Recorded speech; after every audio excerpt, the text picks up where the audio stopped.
I'm looking forward to going back. And I think that would help them. That would be a start of helping changing their mindset. Just get them out. Go ahead.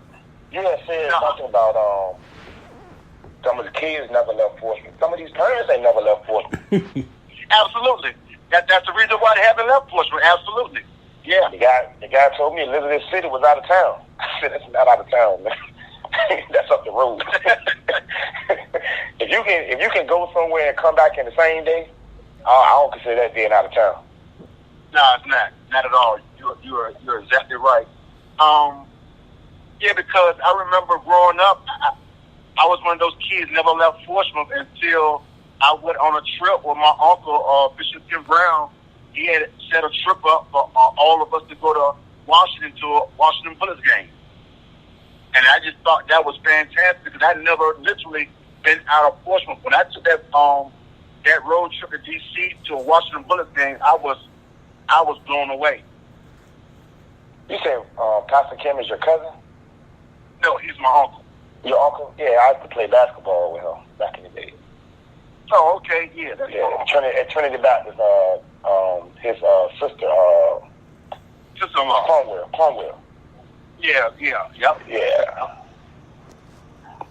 That's a church. I go to Trinity Baptist Church. That's how I met him. Yeah. Tell the Cornwell family I said hi. Okay. Yeah. So how long have you been ministering? How long have you been? I don't know how much I missed. I came in the last part of it. For doing ministry, I've been doing ministry since 2002. I've been pastoring for 3 years now. Oh, okay. So let me ask you this: what can these politicians do in the city of Portsmouth to make Portsmouth a bigger attraction to what's going on? Because the stigma is like, I don't want to come to Portsmouth. What can these politicians do to change the city's reputation? Oh my goodness, man! You really put me on the spot with that one because I would say this to the politicians if they are listening. Have your heart and soul in changing Portsmouth, changing the community. Portsmouth most definitely has made national news for bad leadership downtown. Mm-hmm. And I just believe we just got to get the right people in place. Us as a people, we got to go out and vote and put the right people in place. And then the people that are there, just be committed and doing the work. Committed and helping change the community and doing the right thing. Do it with integrity. That's my advice to them because I really, for what I do, I really don't, try to mix the two. I think they should act like their kids going to utilize some of these programs. I think if their children had to utilize the programs that they put in place, mm-hmm. it would make the system a lot better because it's something that their kids have to go through. If their kids don't got to go through it, they don't care nothing about these kids in Portsmouth. And you can tell they don't because they closed down every center that they had. And then if they didn't close down the center or the park, they charge you to go in. How do you charge a child to have fun? How do you charge a kid for an after school program? Right. I mean, we had a whole football field on what street is that? George Washington Highway. They came and took our football field from us. Said they was going to be some new development on that land. So they took the field from us. We never had a home game after that. For 3 years, for someone say 2 or 3 years, we searching to find somewhere to play our games at. Now we got Norcom High School, Churchland High School, Woodrow Wilson High School. We got a couple of private schools. Nobody would let us use their field to play football. And we have 42 between 42 and 48 kids between 3 teams. And we didn't have a field to play on. And that's what I'm talking. Everything we went to, it's an away game. And that's what I'm talking about because they leaving our youth with no option. You know, with nothing to do. You know, so what do you expect? I mean, it's sad. So they're gonna pick up a gun. They're gonna pick up a knife. They're gonna pick up some drugs because they got too much time on their hands. Yeah, absolutely. And that's just where it is. Hate to say it. Absolutely. And you know, that's why we have to create activities for them. We got to use our resources that we have to make things happen because evidently the politicians are not helping the community like they should. So we got to find a way for that to happen. You know. So, and it's sad. I'm gonna be honest with you. Somebody asked me recently about raising a child in Portsmouth. I said I wouldn't do it. That's why I'm glad my children are grown. I love Portsmouth, but there's no way possible I can raise a child in Portsmouth. I'm glad my son's gone too. Yeah, and you know, it's sad. You know, cause like I said, it's a city I was born and raised in. Love Portsmouth, love the people in Portsmouth. But we got to do better. And all I can say, John, once again, we all just got to come together and make things happen. We got to create things. Just like our ancestors did. They made things happen. The opportunities weren't there, but they created the opportunity. Yeah. And, you know, we just got to come together and put our minds together and make things happen. Okay. All right. So, Ping, you know, Yes, sir. you the one that, you know, always do that, so give it to him.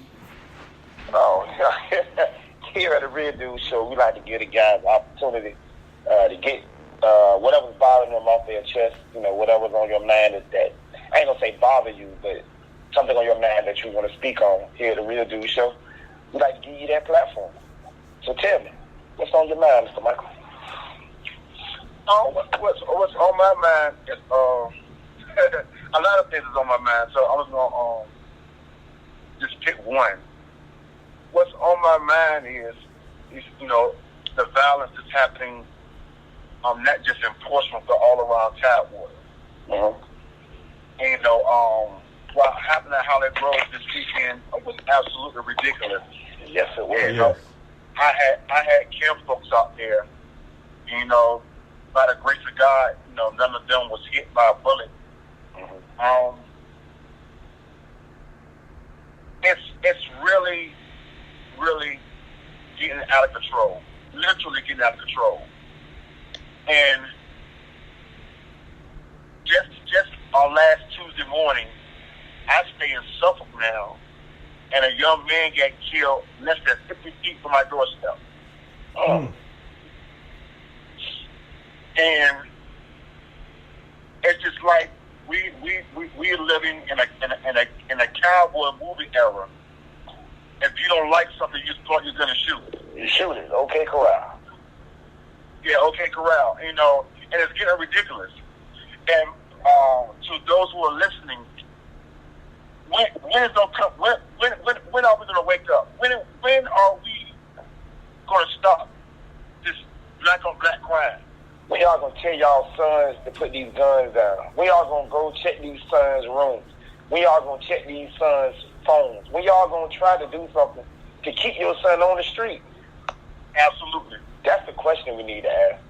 It ain't because it's nothing that an outsider can do if it's being done in the house. If the household don't care, I don't care what you say to that child. The household don't care. So he's going to do what he wants. He'll listen to you. He'll listen to you while you're standing right there. But once you leave, he's going to go back to what he knows, because that's what he knows. Absolutely. And I'm glad you brought that up, because I'm about to step on some toes right now. No, you're not. You ain't stepping on no toes. You're telling the truth. It's the Real Dude Show. Ain't no toes in the truth. And Port, I'm about to tell you right now the problem. The problem is us. I'm going to tell you why. Because for some apparent reason, we want our children to be our friends. Our friends. You should, John. You should hit the clap button on that. Look, my mother, there was no way in her raising me when she told me, "Oh, we gonna be friends." No, to this day, she's mother, I'm son, and she reminds me every now and then. She said, "Look, I'm your mama. I'm your mama. Not your friend, not your girlfriend, not your buddy, your mother." And I believe our era, we felt like we was raised so bad where we wanted our children to be our friends. I went around one of my homeboys' house a couple of years back. He's in the house smoking with his son. Oh, never. Oh, wow. With his son. Never. Even when I got grown, I did not drink no beer or no wine in front of my mother. Yeah. And I was grown. I was in my early 20s, and I didn't do that in front of my mother. I did not curse in front of my mother. Yep. And we allow our children to be our friends.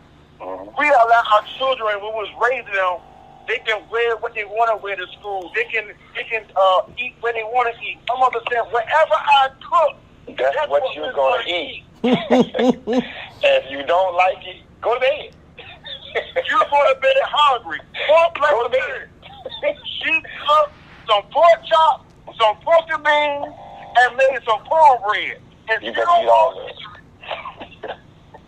want that, carry your bleep to bed, and you go to bed hungry. Yep. That's how it was in my house too. Yep. And you know what, y'all? I caught myself trying to have my children be their friend. I'm gonna tell you this story, and I got convicted, man, and it really woke me up this day. One day, me and my wife and the children was in the car together, and we were just out shopping. So I said, "Okay, I know y'all hungry. What do y'all want to eat?" And everybody in the car said something different. Okay, did you know I had the audacity to take everybody who wanted to go there? I took one to Chick-fil-A. I took one to McDonald's. I took one to Burger King. Exactly. And then after I did it, I said, "Mike, what in the devil are you doing?"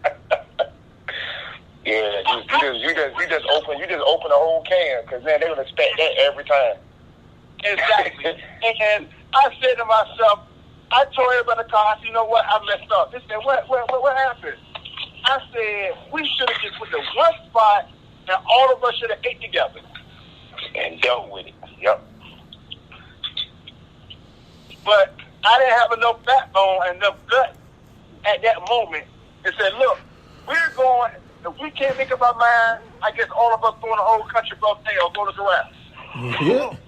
Eat it or go hungry. That's right. You're gonna be hungry. You're gonna do one on. Hey, you better eat the food. Come on, Mike. You better eat that food, because you ain't getting anything else tonight. You ain't getting nothing else. The kitchen closed. And you know what, man? I think some things we need to go back old school, man. And it all starts in the house, man. It all starts with the switch. Now, see, like my son, I'm not gonna say I'll be his friend, but I listen to what he say. I give him a voice, and then if I don't agree with it, I shut it down. But if he can convince me to agree with it, then he got me. He got me. I don't just go in as friendship. I listen to what he said, because my dad, he listen to me.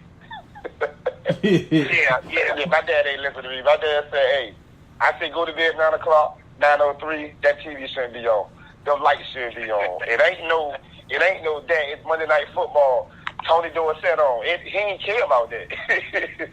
I said, "Go to bed 9 o'clock. So 9 o'clock, he had to be to bed, and he ain't do a whole lot of talking back. It won't no talking back and all of that. It won't none of that, because he put me in my place. Exactly. Like these kids now, you can tell they don't really get that at home. and you can tell because they talk back to you. When